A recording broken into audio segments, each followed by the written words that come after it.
আজকের আমরা দেখবো যে ক্লাস 6-এর 17.1 লেসনের যে অঙ্কের সমাধান এবং সেই অঙ্কের সমাধানগুলো দেখবো, কিন্তু তার আগে আমাদের একটু কিছু জেনে নেবো। ঠিক আছে, কটা কোণ সম্বন্ধে জানবো। প্রথম হচ্ছে সূক্ষ্মকোণ, সমকোণ, স্থূলকোণ, প্রবৃদ্ধকোণ। এই কটা কোণ সম্বন্ধে আমরা জানবো। যে সূক্ষ্মকোণ কাকে বলে? সূক্ষ্মকোণ, দেখো, যে কোণ না 90 ডিগ্রি থেকে কম হবে, এটা দেখো 90 ডিগ্রি আমরা কাকে বলবো? সমকোণে আসছি। তাহলে যে কোণ কি হবে 90 ডিগ্রি থেকে কম হবে তাকে আমরা কি বলবো? 90 ডিগ্রি থেকে কম কিন্তু 0 ডিগ্রি থেকে বেশি। তাহলে কার থেকে কম? 90 ডিগ্রি থেকে কম, থেকে কম হবে। 90 ডিগ্রি থেকে যদি কম হয় তাহলে 0 ডিগ্রি থেকে আর 89 ডিগ্রি পর্যন্ত, কারণ 90 ডিগ্রি হয়ে গেলে তখন হবে না, 90 ডিগ্রি থেকে কম হতে হবে, 1 ডিগ্রি কম হলেও কম হতে হবে, মানে 0 থেকে কত হতে হবে? 89 ডিগ্রির মধ্যে হতে হবে, তবে আমরা সেটাকে কি বলবো? সেটাকে আমরা বলবো সূক্ষ্মকোণ। ঠিক আছে, এরপর আসছি যে সমকোণ। সমকোণ আমরা কাকে বলবো? সমকোণ বলতে আমরা বুঝি যার যেটা হচ্ছে 90 ডিগ্রি, মানে এই কোণটা কত ডিগ্রি? 90 ডিগ্রি, মানে লম্বভাবে থাকলে এটা কি হবে? কি ডিগ্রি? 90 ডিগ্রি। তাহলে সূক্ষ্মকোণ মানে আমরা কি ধরবো? 90 ডিগ্রি, মানে 90 ডিগ্রির সমান, তাকে আমরা কি বলবো? সমকোণ। এরপর আসবো স্থূলকোণ। স্থূলকোণ বলতে কি বুঝবো? স্থূলকোণ বলতে আমরা কি বুঝবো? যে কোণ হচ্ছে 90 ডিগ্রির থেকে বেশি কিন্তু 180 ডিগ্রির থেকে কম। 90 ডিগ্রির থেকে বেশি কিন্তু 180 ডিগ্রির থেকে কম, তাকে আমরা কি বলবো? স্থূল কোণ। তাকে আমরা কি বলবো? স্থূলকোণ। ঠিক আছে, বেশ। তাহলে এটা হচ্ছে স্থূলকোণ। তাহলে দেখো এটা 90 ডিগ্রির সমান হবে, 90 ডিগ্রির সমান, 90 ডিগ্রির সমান। আর এটা কি হবে? এটা 90 ডিগ্রির থেকে বেশি হবে, তার মানে এই 91 ডিগ্রি থেকে আর 180 ডিগ্রির থেকে কম। 180 ডিগ্রি 179, 179 ডিগ্রি পর্যন্ত যতগুলো কোণ আছে সবগুলো কোণের আন্ডারে স্থূলকোণ। প্রবৃদ্ধ কোণটা জানার আগে আমাদের দুটো জিনিস জানতে হবে। ঠিক আছে, প্রবৃদ্ধ কোণটা জানার আগে আমাদের দুটো জিনিস জানতে হবে। সেটা হচ্ছে, দেখো, একটা সরলরেখাংশ, একটা সরলরেখাংশ কত ডিগ্রি কোণ করে? 180 ডিগ্রি, এটা সবাই জানো, 180 ডিগ্রি। একটা ত্রিভুজ, এটা গেল একটা সরলরেখাংশ। আর একটা যদি ত্রিভুজ, একটা ত্রিভুজ কত ডিগ্রি কোণ করে? মানে একটা ত্রিভুজের তিনটে কোণ মিলিয়ে কত হয় আমাদের? যোগ করলে হয় 180 ডিগ্রি। এটা মাথায় রাখবে ভালো করে। একটা ত্রিভুজের তিনটে কোণ যদি যোগ করি কত হবে? 180 ডিগ্রি। আর তিনে যদি একটা চতুর্ভুজের চারটে কোণকে আমরা যদি, চতুর্ভুজের কটা কোণ? চারটে কোণ, চারটে কোণকে যোগ করলে আমাদের কত হবে? 360 ডিগ্রি। চতুর্ভুজের চারটে কোণ যোগ করলে আমাদের হবে 360 ডিগ্রি। তেমন একটা বৃত্তের, একটা বৃত্তের, এবার প্রশ্ন হবে যে বৃত্তের আবার কোথায় কোণ? বৃত্তর কি কোণ আছে? কিন্তু এই যে বৃত্তটা পুরো যে রাউন্ড মারে, সেই বৃত্তকে আমরা কত ডিগ্রি ধরে নিই? পুরোটা 360 ডিগ্রি। তার মানে একটা চতুর্ভুজের যা আর একটা বৃত্তের তাই। মানে কোনো কিছু যদি রাউন্ড, এই দেখো এটাকে না, এই চতুর্ভুজটাকে যদি এরকম ফোল্ড করে রাখা যায়, মানে ধরো একটা পাতলা কিছু কাগজের তৈরি, সেটাকে যদি ফোল্ড করো এটা একটা বৃত্তই তৈরি হবে। সেই জন্য এটা না, এটাও 360 ডিগ্রি হয় আর এটাও 360 ডিগ্রি হয়। ঠিক আছে, এইটুকুটা বোঝা গেছে। এইবারে আমরা যে কোণটা আসছিলাম সেটা হচ্ছে প্রবৃদ্ধ কোণ। প্রবৃদ্ধ কোণটা আমাদের এটা কেন জানা জরুরি পড়লো?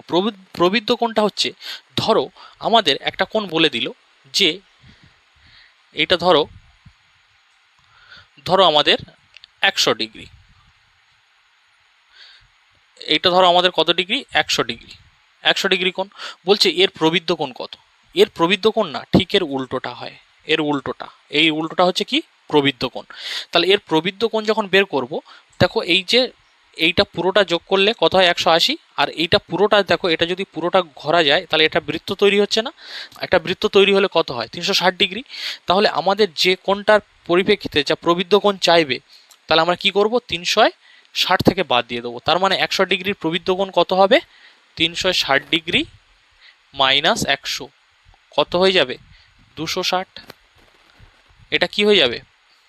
এত ডিগ্রি আমাদের প্রবৃদ্ধ কোণ। আরেকটা এক্সাম্পল নাও, আরেকটা এক্সাম্পল কি, যে ধরো 60 ডিগ্রি। তাহলে 60 ডিগ্রির প্রবৃদ্ধ কোণ কি হবে? তাহলে 60 ডিগ্রির প্রবৃদ্ধ কোণ এখান থেকে এইটা হবে, এইটা হবে কি? প্রবৃদ্ধ কোণ।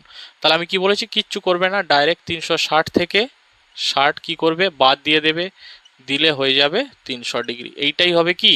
প্রবৃদ্ধ কোণ। প্রবৃদ্ধ কোণ বোঝা গেল? তাহলে প্রবৃদ্ধ কোণের ধারণা বোঝা গেল যে এটাকেই আমরা প্রবৃদ্ধ কোণ বলবো।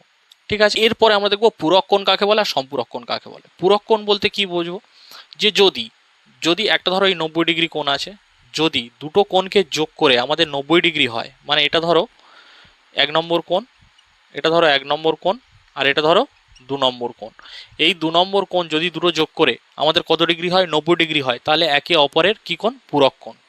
ঠিক আছে, তার মানে কি হবে, এখানে 1 নম্বর কোণ, 1 নম্বর কোণ যোগ 2 নম্বর কোণ, 2 নম্বর কোণ কত হবে, 90 ডিগ্রি হতে হবে, তবে আমরা একে অপরের পূরক কোণ বলবো। মানে এই কোণটা আর এই কোণটা যোগ করলে যেন আমাদের কত হয়, 90 ডিগ্রি হয়। ঠিক আছে, এবার একইভাবে এইটার ক্ষেত্রে বলছে দুটো কোণ যেন যোগ করে, এটা 1 নম্বর ধরো, 1 নম্বর কোণ, আর এটা 2 নম্বর কোণ, এই দুটো কোণ যেন যোগ করে আমাদের কত হয়, 180 ডিগ্রি হয়। দুটো কোণ যেন যোগ করে আমাদের 180 ডিগ্রি হয়, তাহলে 1 নম্বর কোণ আর যোগ 2 নম্বর, এটা যোগ করলে যেন আমাদের কত হয়, 180 ডিগ্রি হয়, তবে আমরা একে অপরের কি কোণ বলতে পারবো, সম্পূরক কোণ বলতে পারবো। তাহলে পূরক কোণ দুটো যোগ করে আমাদের কত হবে, 90 ডিগ্রি, আর সম্পূরক কোণ দুটো যোগ করে আমাদের কত হবে, 180 ডিগ্রি। ঠিক আছে, এইটুকুটা গেল পূরক কোণ আর সম্পূরক কোণের ধারণা। ঠিক আছে, এরপরে আমরা আসবো, এরপরে যেটা আমরা আসবো যে কোণকে কিভাবে লেখা হয়। ধরো আমি একটা কোণ লিখলাম এ বি সি, এখানে আছে 90 ডিগ্রি, এখানে আছে কত ডিগ্রি, 90 ডিগ্রি। আমরা যে কোণটাকে লিখি, যে কোণটাকে লিখি সেটা সবসময় কোথায় রাখি, মাঝখানে রাখি। যে কোণটাকে লিখি সেটা সবসময় কোথায় রাখি, মাঝখানে রাখি। মানে কেমন, আর কোণ লেখার আগে একটা এই চিহ্ন দেওয়া, এই চিহ্নটা দেওয়া মানে এটাকে বলছে কোণের কথা বলা, যে আমি কোণের কথা বলছি, যেটা মানে বলা হচ্ছে কি, কোণ। যেমন যোগ কি, একটা চিহ্ন, যে আমি যোগ করতে বলছি, তেমন এটা অ্যাঙ্গেলটা কি, একটা চিহ্ন, কোণের চিহ্ন। মানে ধরো বিতে 90 ডিগ্রি আছে, তোমাকে বলতে বললো যে বিতে 90 ডিগ্রি আছে, তুমি কিভাবে লিখবে, তাহলে লিখবে, দেখো কোণ হতে গেলে তিনজনের লাগে, একজনে হয় না, তিনজনের প্রয়োজন। তাহলে লিখবে এ বি সি, এ বি সি। অনেকের প্রশ্ন হতে পারে যে আমি সি বি লিখতে পারি, আরেকটা কি লেখা যায়, সি বি এ। দেখো যে কোণটা, এটা সমান কত ডিগ্রি, 90 ডিগ্রি, এটা সমানও কত, 90 ডিগ্রি। তার মানে আমাদের কথা হচ্ছে যে কোণটার কথা বলছে সেটা সবসময় কোথায় আছে, মাঝখানে আছে। যে কোণটার কথা বলছে সেটা সবসময় কোথায় আছে, মাঝখানে আছে। এইবার গেল এটা একটা কোণের ক্ষেত্রে, এটা কোণের ক্ষেত্রে। এবার যদি ত্রিভুজের ক্ষেত্রে হয়, কোণের ক্ষেত্রে তো আমরা খুব সহজে দেখে নিলাম। এবার একটা ত্রিভুজের ক্ষেত্রে যদি হয়, ধরো এরকম একটা ত্রিভুজ আছে এ বি সি, এ বি সি, এখানে আছে 60 ডিগ্রি, এখানে আছে 100 ডিগ্রি, আর এখানে আছে 20 ডিগ্রি। এবার বলে দিল যে এই কোণগুলোকে লেখো, বি কোণে কত, আর সি কোণে কত, আর এ কোণে কত, কিভাবে লিখবে। ধরো প্রথমে আমরা এ কোণটাকে লিখব, এ কোণ। দেখো এ কোণটাকে লিখতে গেলে তিনটের মধ্যে এটাকে মাঝখানে রাখতে হবে, তিনটের মধ্যে কাকে মাঝখানে রাখতে হবে, এ কে। তার মানে এ কোণটাকে আমরা যদি লিখতে চাই তাহলে কি লিখবো, বি এ সি, অ্যাঙ্গেল চিহ্ন দেবো, আর দিয়ে কি লিখবো, বি এ সি। এটা কত ডিগ্রি, 20 ডিগ্রি। দেখো যে কোণটার কথা বলা হচ্ছে সেইটা কোথায় আছে, মাঝখানে। ঠিক আছে, আর দুয়ে বি কোণটা যদি লিখি তাহলে বি কোণটা A B C, angle A B C, B কোণটা কত ডিগ্রি, 60 ডিগ্রি। দেখো যে কোণটার কথা বলা হচ্ছে সেটা কোথায় আছে, মাঝখানে আছে। যে কোণটার কথা বলা হচ্ছে সেটা মাঝখানে থাকবে। তিনে সি কোণটার কথা যদি লিখি তাহলে A C B, A C B সমান কত ডিগ্রি, 100 ডিগ্রি। তার মানে অনেকটা, এই ধরো তুমি মনে করো হাঁটছো, হেঁটে কত ডিগ্রি কোণ, মনে করো তুমি এখান থেকে হেঁটে আসছো, এখানে এসে এখানে যাচ্ছ, তবে তো এই কোণটা উৎপন্ন হচ্ছে, তাহলে সেই কোণটা কত, 60 ডিগ্রি, মানে এইটা। তারপর ধরো এই কোণটা কখন উৎপন্ন হচ্ছে, যখন তুমি এখান থেকে হেঁটে এই গিয়ে এরম আসছো, তবে তো এই কোণটা উৎপন্ন হচ্ছে। এই কোণটা কখন উৎপন্ন হচ্ছে, যখন আমি এখান থেকে হেঁটে এখানে আসছি, এসে এখানে আসছি, তবে তো এই কোণটা উৎপন্ন হচ্ছে। তাহলে এই ধরনের, আর যে কোণটা আমরা লিখবো সেটা সবসময় কোথায় লিখবো, মাঝখানে। যে কোণটার মান আমরা বোঝাতে চাইবো সেটা সবসময় কোথায় লিখবো, মাঝখানে। মনে থাকবে এইটুকুটা। 17.1-এ যতগুলো অঙ্ক আছে তার মধ্যে 5-এর অঙ্কটাই মানে মেন ইম্পর্টেন্ট, যেখানে হচ্ছে ওইগুলো সব জ্যামিতি দিয়ে করতে হবে, মানে চাঁদা দিয়ে করতে হবে। তো এখানে আমরা দেখব যে 5-এর দাগের অঙ্ক থেকে আমরা শুরু করব। 5-এর দাগের অঙ্ক আমাদের কি বলেছে দেখো, 5-এর দাগের বলেছে যে এটা 5-এর দাগের বলেছে যে এর মধ্যে দিয়ে সূক্ষ্মকোণ একটা লেখো। সূক্ষ্মকোণ মানে যার, যে হচ্ছে 90 ডিগ্রি থেকে ছোট। দেখো 90 ডিগ্রি থেকে ছোট এখানে কে আছে, এখানে আমরা অনেকগুলোই আছে, তার মধ্যে আমরা কি ধরতে পারি? দেখো মনে করো তুমি এ বিন্দু থেকে যাচ্ছ, এ বিন্দু থেকে গিয়ে এখানে এসে থামলে, তারপর এই দিকে গেলে, তাহলে এই 40 ডিগ্রিটা হবে না? তাহলে আমরা কি লিখবো? এর নামটা কি হতে পারে? অ্যাঙ্গেল দেব এ ও বি, এ ও বি। এটা কি কোণ হলো? এটা সূক্ষ্মকোণ। এবারে হচ্ছে বি, বিতে আমাদের কি চেয়ে, বিতে আমাদের চেয়েছে স্থূলকোণ। বিতে আমাদের কি চেয়েছে? স্থূলকোণ। একটা স্থূলকোণের নাম বলো। আচ্ছা স্থূলকোণ এখানে কি? দেখো স্থূলকোণ মানে যে হচ্ছে, দেখো এইগুলো সব যোগ হবে। এটা প্রথমেই বলে দিই যে 55, 90, 50, 40 এগুলো সব যোগ হবে, হয়ে যত হবে এটা থেকে বিয়োগ হবে, হয়ে গেলে এটা কি হয়ে যাবে? প্রবৃদ্ধ কোণ হয়ে যাবে। আমরা সেটা পরে আসছি, কিন্তু এখানে বিয়ে থেকে বলছে স্থূলকোণ। আচ্ছা স্থূলকোণ মানে যে 90 ডিগ্রি থেকে বড় আর 180 ডিগ্রি থেকে ছোট। এইটা যোগ করলে আমাদের হবে 235, আর এটা 360 থেকে বাদ যাবে। 360 থেকে যদি 235 বাদ দেওয়া যায় কত আসবে আমাদের? 5 আর 4 2 6, 125। এটা আসবে আমাদের কত? 125 ডিগ্রি। তাহলে দেখো 40 আর 125 যদি যোগ করা যায় তাহলে কত হবে? 165। তাহলে এটা কি কোণ হয়ে যাচ্ছে? এটা হয়ে যাচ্ছে না স্থূলকোণ? তাহলে এই স্থূলকোণটা, এই কোণটা পেতে গেলে আমাদের কি করতে হবে?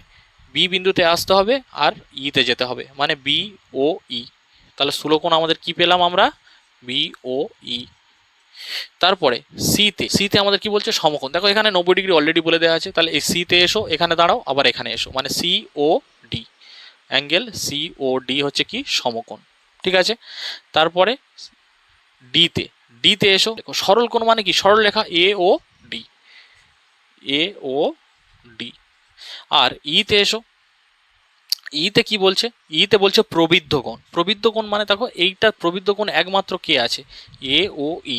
আমরা কি বলেছিলাম? এগুলো সবগুলো বাদ দিয়ে দাও, 360 থেকে দিলে যেটা হবে সেটা, তার মানে এ ও ই। এটা কি? প্রবৃদ্ধ কোণ। এ ও ই, এটা হচ্ছে কি কোণ? প্রবৃদ্ধ কোণ। এটা গেল ই পর্যন্ত। এরপরে এখানে জায়গা হলো না বলে অঙ্কটা আমরা 5 দাগের এফটা এর পরে লিখলাম। পরের অঙ্কটা কি বলছে দেখো? এ ও বি আর অ্যাঙ্গেল কত হলে এ ও সি হবে? এ ও বি আর অ্যাঙ্গেল কত হলে এ ও সি হবে? দেখো এ ও বি কে, এ ও বিটা দেখো, এ ও সিটা আগে ধরো। এ ও সি মানে এই কোণটার কথা বলছে। এ ও, তুমি এ থেকে যাচ্ছ এইটা, তার মধ্যে দিয়ে এ ও বি দেয়া আছে। দেখো এ ও বি দেয়া আছে, মানে এই কোণটা দেয়া আছে। এই কোণটা কি আছে? দেয়া আছে। তার মানে এই কোণটা আমাদের দেয়া নেই। এই কোণটা আমাদের দেয়া নেই, তাহলে এই কোণটাই আমাদের লাগবে, যোগ করলে তবেই না এ ও সি হবে। তাহলে এই কোণটা আমাদের নিতে গেলে বি বিন্দু থেকে আসতে হবে, বি ও সি। তাহলে এটা কি হয়ে যাবে আমাদের? বি, বি ও সি। এটা আমাদের কি হয়ে যাবে? বি ও সি। এবার দেখো এ ও সি, এ ও সি কোনটা? এ ও সি মানে এই পুরোটা, এই পুরোটা হচ্ছে এ ও সি। এটা থেকে কি বলছে? কি বিয়োগ করলে এ ও বি হবে? মানে এ ও বি মানে এটা হবে, তার মানে এটাই তো বিয়োগ করতে হবে, তবেই না এটা পাবো।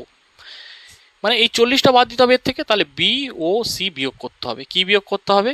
বি ও সি বিয়োগ করতে হবে। এরপরে দেখো বিওসি আর সিওডি যোগ করলে কি পাবো? বিওসি কোনটা? বিওসি, বি ও সি এইটা, মানে এই কোণটার কথা বলা হচ্ছে, বি ও সি এই কোণটা। আর সিওডি, সিওডি, সিওডি মানে এই কোণটা, তার মানে এই পুরো কোণটার কথা বলা হচ্ছে, এই পুরো কোণটা। তার মানে বলতে পারি না যে বি ও ডি। তাহলে এটা যোগ করলে আমাদের কি হয়ে যাবে? বি ও ডি, বি ও ডি। এরপর বলছে বি ও ডি থেকে, মানে এই বি ও ডি এইটা থেকে বাদ দিচ্ছে বিওসি, বিওসি বাদ দিচ্ছে, বি ও সি এইটা বাদ দিয়ে দিচ্ছে। তাহলে পড়ে আছে আমাদের কোনটা? সি ও ডি। কি পড়ে আছে? সি ও ডি। ব্যাস এই কটা পড়ে আছে। এই গেল টোটাল তোমাদের 5 দাগের অঙ্ক কটা। ঠিক আছে, আশা করি মোটামুটি বোঝা গেছে। এই পর্যন্ত এই চ্যাপ্টারটা শেষ। ঠিক আছে, 17.1 শেষ।